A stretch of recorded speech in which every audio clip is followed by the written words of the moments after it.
All right, so for our Module 5 assignment, we were supposed to put together a flowchart that sort of shows the distribution of leadership throughout our school district and sort of the division of labor and division of responsibilities as far as the district-wide goes as well. So here at the very top, we have our Board of Education. I did not put all the members here just for lack of space. Underneath here, we have our superintendent, Dr. Justin Henry.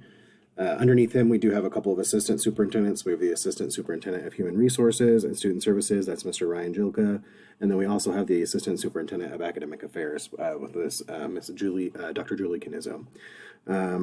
Beside that, I kind of put the Executive Director of Instructional Supports, Jess Herbig, on that same level there because I do believe that's kind of sort of how that hierarchy goes.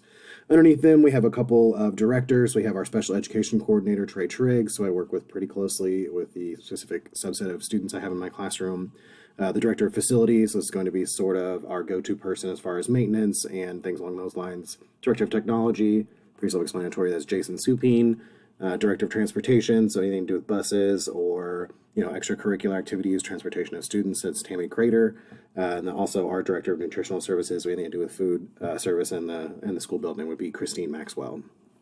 So that would be kind of the district level. I color code that sort of that like whitish yellow color.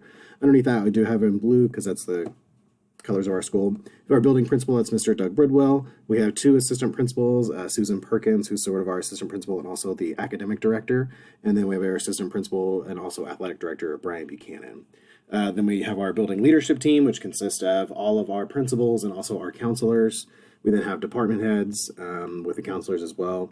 Underneath those, that would be me, the teachers, coaches, the custodians, kitchen staff, secretaries, paraeducators, all of the people that are working directly with the students. And then underneath that, we have our students and our parents. So I think this is a pretty traditional way that schools are set up. As I was looking through sort of some of the research from this module's instructions, I did come across what I think it's probably most closely aligned to, and that would be the divisional sort of setup for leadership.